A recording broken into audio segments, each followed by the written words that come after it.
Welcome friends, myself Gaurav Sharma, MBBS student from GR Medical College Gwalior, and today we are going to discuss a very important question that how cortisol is related with the stress.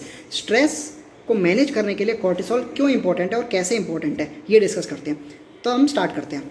सबसे पहली बात कि stress में होता क्या है, what happens in stress. Stress में क्या होता है, हमारे पूरी बॉडी को और स्पेशली ब्रेन को बहुत ज़्यादा एनर्जी की रिक्वायरमेंट होती है और आपको पता है कि ब्रेन के लिए एनर्जी का सबस्ट्रेट क्या है, ग्लूकोज प्राइमरी सोर्स है। तो हमें क्या करना होगा, ज़्यादा से ज़्यादा ग्लूकोज का प्रोडक्शन करना होगा स्ट्रेस कंडीशन में to supply to the brain.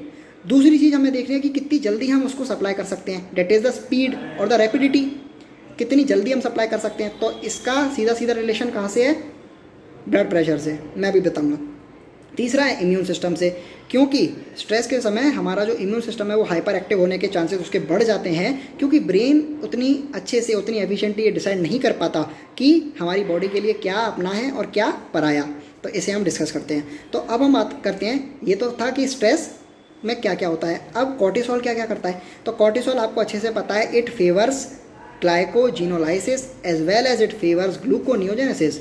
ये दोनों ही ब्लड में ग्लूकोज की कंसंट्रेशन बढ़ाएंगे, ग्लूकोज का प्रोडक्शन बढ़ाएंगे, और वो high amount of glucose can be supply to the brain to deal with stress. ज़्यादा एनर्जी तो चाहिए, तो ज़्यादा एनर्जी ग्लूकोज प्रोवाइड करा देगा। दूसरी चीज़, हम कितनी तेज़ी से वो ग्लूकोज या कितनी रैपिडली वो ग्लूकोज ट्रांसपोर्ट कर सकते हैं ब्रेन तक। तो इसको हमें कैसे करना होगा भाई, ट्रांसपोर्ट किससे होगा, ब्लड के थ्रू। तो अगर हम ब्लड प्रेशर बढ़ाते हैं तो ब्लड की ट्रांसपोर्ट की जो स्पीड है वो भी बढ़ जाएगी, तो रैपिडली ग्लूकोज ट्रांसपोर्ट हो सकता है। तो इस तरह से दूसरा जो काम स्ट्रेस से डील करने के लिए जो कॉर्टिसोल करता है, that is does vasoconstriction and hence it increases the blood pressure and it increases the supply to the brain, rate of supply. ठीक है। तीसरी चीज़ इम्यूनोसप्रेसिव है कॉर्टिसोल इज इम्यूनोसप्रेसिव। तो क्या होता है, नॉर्मल कंडीशन में अगर हमारा इम्यून सिस्टम हाइपर एक्टिव ना हो किसी भी फॉरेन इन्वेडर के लिए, तो इसलिए कॉर्टिसोल उसको क्या करता है, चेक करके रखता है कि ज़्यादा एक्टिव नहीं होना है, लिमिट में एक्टिव हो जाओ और फिर कम हो जाओ। ठीक है। अब हमारा जब कॉर्टिसोल नहीं है स्ट्रेस कंडीशन में, या फिर हम समझते हैं कि स्ट्रेस है तो हमारा इम्यून सिस्टम उतना अच्छे से वर्क नहीं कर पा रहा और वो उसके चांसेस हैं कि वो हाइपर एक्टिव हो जाए। तो इसका सीधा सीधा हिसाब कहाँ से पड़ेगा, ऑटो इम्यून डिसऑर्डर से, और they poses a severe life threatening cause. ठीक है। तो अब जो कॉर्टिसोल है वो क्या करके रखेगा, इम्यूनो सप्रेशन करके रखेगा, तो ज़्यादा हाइपर एक्टिव रिस्पॉन्स जनरेट नहीं हो पाएगा।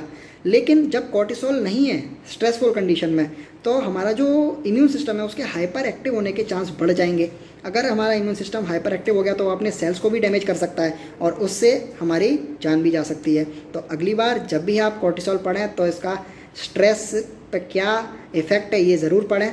आई होप आपको वीडियो पसंद आया होगा। पसंद आया है तो सब्सक्राइब करिए मेरे चैनल को, लाइक करिए, शेयर कीजिए, कमेंट करिए। Thank you.